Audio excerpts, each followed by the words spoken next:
Chris Vince, you've now been MP for Harlow for 1 year. Looking back on the year, I know it's 365 days. What are your reflections? Well, I think it's been a positive year for Harlow in many ways. We've, got the affirmative news that I was looking for in terms of Princess Alexandra's Hospital.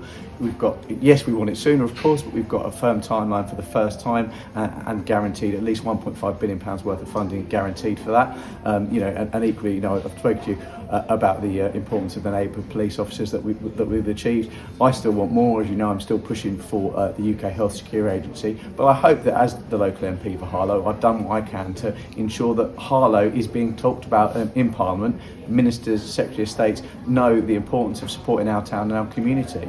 And for me as a local MP, what's been the best part of that, of course, has been having the opportunity to visit schools like St Mark's and many of the primary schools in my constituency, talking to local businesses, talking to local charities, finding out what the issues are, and also the casework we've dealt with. I think my team and I have dealt with over 1,500 pieces of casework, and that ranges from issues with housing, issues with parking, the dreaded pothole. We always talk. We can't do an interview without talking about that, and of course issues with education as well.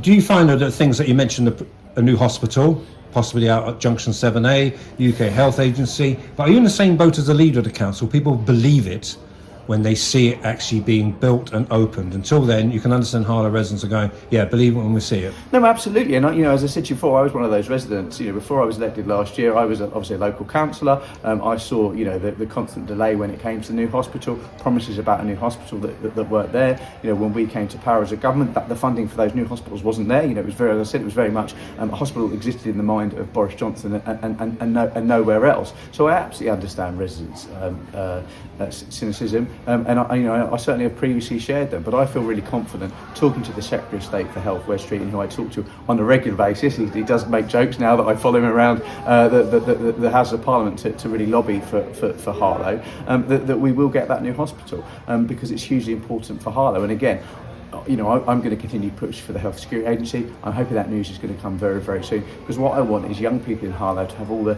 best possible opportunities they can have. Because again, going back to my previous point, having visited so many schools, I keep saying St Mark's because there's St Mark's students sitting next to me, but generally all the schools I've been to, I've been so impressed with the young people of Harlow, and I want to make sure they have all the best possible opportunities moving forward. When you were on the day you were elected, when the announcement was made, that film will be underneath this particular news item, all your colleagues were celebrating, but you were sort of, calm down, I've got a job to do. As if you thought, I've now got a job to do, folks, so I'm going to, 4 o'clock in the morning, but I'm going to crack on from there. Was that a deliberate reaction? No, absolutely. As you know, I've campaigned for a long time for Labour across Harlow and across Essex to get elected. So it was a huge moment for me on a personal point of view. But absolutely, I very much recognise it was only very much. I was going to quote Churchill there, so it wasn't the end. It wasn't the beginning of the end, but it was at the end of the beginning of something. That's not quite the quote, but I think it was very much the start of a job to be done, really. And I think I said to you before, the first 2 weeks of becoming an MP are actually really daunting, because you go into the House of Parliament, there's a lot of new MPs, they give you a laptop, they don't give you an office, you haven't got any staff to help you, and you just go off on your way. And I would say the one thing I would say about MPs across the board, and I had a conversation with MPs in other political parties about this as well, the big thing we were really concerned about as MPs was dealing with the casework. Because your inbox starts filling up quite quickly, and you'll remember 12 months ago we had the issues, of course, with Joseph Rank House, so many people really concerned about what was going to happen to them there. So really, it was quite daunting. But I was very much determined to hit the ground running, as you know, and continue to try and work hard for residents in my town. It's a big leap to go from a leader of a Harlow group, in meetings in the council chamber, to suddenly standing in the House of Parliament. Did you ever feel out of your depth? It's strange, actually, because it is, but I very quickly kind of just went for it, really. I suppose maybe I've been campaigning for so long, I thought, well, now I'm here, I've got to make the most of it. I mean, you will know, within about 2 days of being an MP, I was already intervening on a former education secretary to disagree with his verdict on teacher recruitment. Yes, it was a topic that I felt confident in speaking in, and I suppose actually my experience in being a teacher and being a councillor came in really useful. And although you're right to say, yes, it's a very different environment. You're in the House of Commons. It's very grand. There are real similarities as well. You know, you've got the chair of the council, you've got the speaker of the House of Commons, you've got the government side and the opposition side. So although it is completely different in terms of the scale, there are definite similarities that having been a local councillor definitely made it easier for me. As you've made reference to formerly being a teacher, you visited up 30 schools or more in your constituency. Yeah. What's in your, if you were marking your own homework, Yeah. and it's not for others to judge, so you can't have that line. Yeah. What are your development needs, Mr. Vince? Do you know what? I thought you were going to say, what grade would you give yourself? Because as you know, I'm my own harshest critic, and I'm Go on then. I'm probably a B maybe. So because there's obviously more to be done. The school visits are brilliant, and finding out the challenges that young people face are huge, are really important. And I hope that people in Harlow see that I'm very keen to work considerably hard for them. You know, as I say, I've talked about the amount of casework that we've got done. You know, the amount of lobbying that I've done towards Secretary of States. I suppose I am proud of myself is the fact that I've been quite keen. I've been, you know, not afraid to go up to West Streeting or Angela Rayner, all these people that you saw on the telly before, to say, look, Harlow needs this. You need to be doing this for Harlow, and that's really important to me because I take that really seriously. And you know, you go back to your point about, you know, everyone was celebrating. I was very serious. I was serious about the job of making sure that things are better for people in Harlow.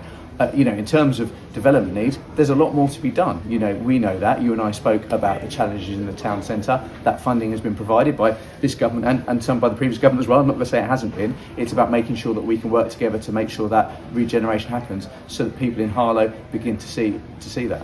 Stuff like the closure of the front counter at Harlow Police Station, hugely symbolic. Did you feel you did enough? Did you feel the story was leading you and you weren't leading the story, that you should have been shouting from the rooftops, we cannot close down the front counter? Well, look, I mean, that's for the residents of Harlow to decide, and you know, and it's interesting to hear that take on it. My position was that as soon as I heard that was a rumour, you know, I wrote to the Police, Fire and Crime Commissioner to find out what was going on, and sort of challenge that narrative to an extent that was being put out, that there was suddenly less funding for policing Essex. There isn't less funding for policing Essex. There's more funding for policing Essex. Now, as you and I discussed, it's right for the Chief Constable to talk about historic underfunding. You know, the way that the formula's worked out, he feels isn't fair for Essex. I would obviously agree with him because I'm going to champion Essex, of course. But likewise, my colleague in Wolverhampton will argue there's not enough funding for policing in Wolverhampton. So, you know, if you're looking at trying to balance it in a way, there's going to be winners and losers. But I absolutely have, you know, tried to challenge the decision about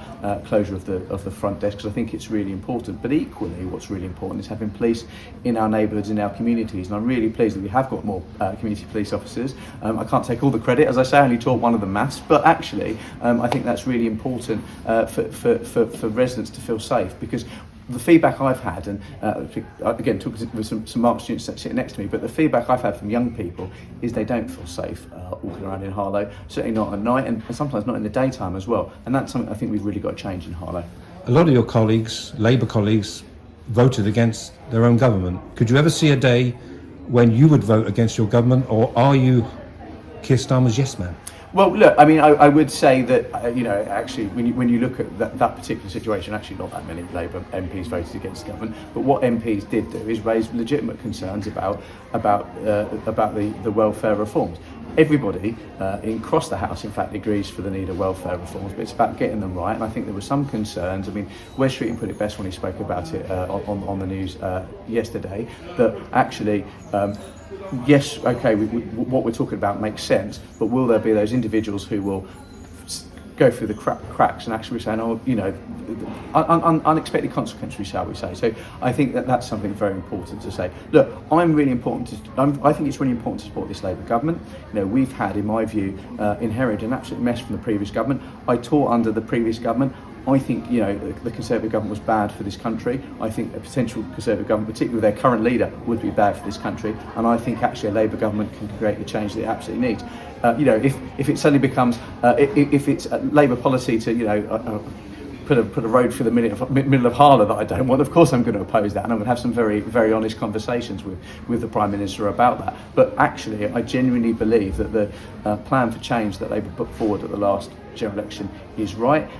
It does take time to create that change. And I think if you were to ask me what my I'm not going to preempt your question, but I think if you ask me what is my biggest frustration as an MP, it is the rate of change. For example, and that's part of that's down to parliamentary procedure, which you'll be very aware of. I mean, one of the things I think is very important that we're looking at is the Employment Rights Bill.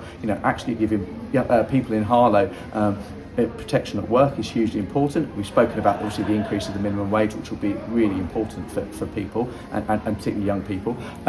But that's been very much delayed, and that is a frustration, because actually I want that change to happen as soon as possible. Right?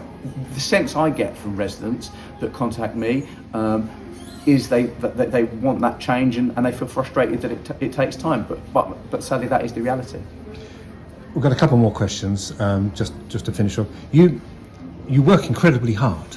Everybody's praised you for the amount of work you do. How do you time manage? Because you just 7 days a week, this is now Friday. Yeah. You've probably got other things to do as part of your duties, but the weekend you're going to be working as well. How do you, with all the things you've got to juggle, how do you time manage?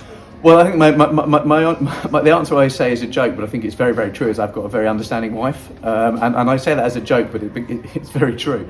But no, it is a team sport. I'm very lucky to have a very good team behind me. I have to say that because one of them's in the room, but I do mean that generally to help me do that. And I think when you first become an MP and you don't have that, it is quite daunting. But also, I'm really passionate about representing my town.